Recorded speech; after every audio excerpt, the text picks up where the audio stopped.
brothers, byadusaba iki nk'abagabo b'abanyarwanda n'abasore b'abanyarwanda, byadusaba iki kugira ngo tugurire umukobwa wacu Shadiba, umukecuru wacu tumugurire imodoka nawe? Ndababajije, byadusaba iki ngo natwe twiteranye nk'abagabo twakunze Shadiba, nk'abagabo tumukunda, natwe tuvuga ati byo urazi, natwe abakobwa batazatumenyera ko abagabo b'abanyarwanda tutashobora kugurira umukobwa imodoka, byibuze tuyiteranye tugurire Shadiba imodoka.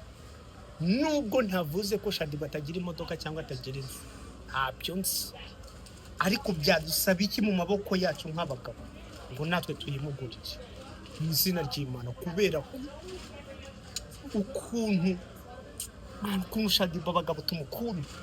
Murabyumva uti, njyewe simbabeshye nshizeho miliyoni.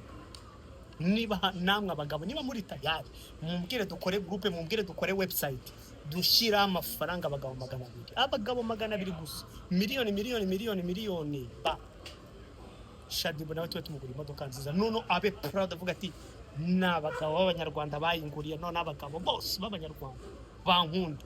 Murabyumva uti, nubwo ntavuze ko Shadiba yabintumye, nubwo ntavuze ko Shadiba atagira inzu cyangwa atagira imodoka, ntabyo nzi, sijya kuvuga ibyo ntazi, ariko murabyumva ati tugurira mukecuru. Ngiye uburyo mbaloyo kuri Shadiba, uburyo ngiye nkundura mukecuru, yemba numva mane ngita numva ishyari nyine, ngiye mpita numva mugira ishyari, mpita numva ngize ishyari bro, mwambabariye.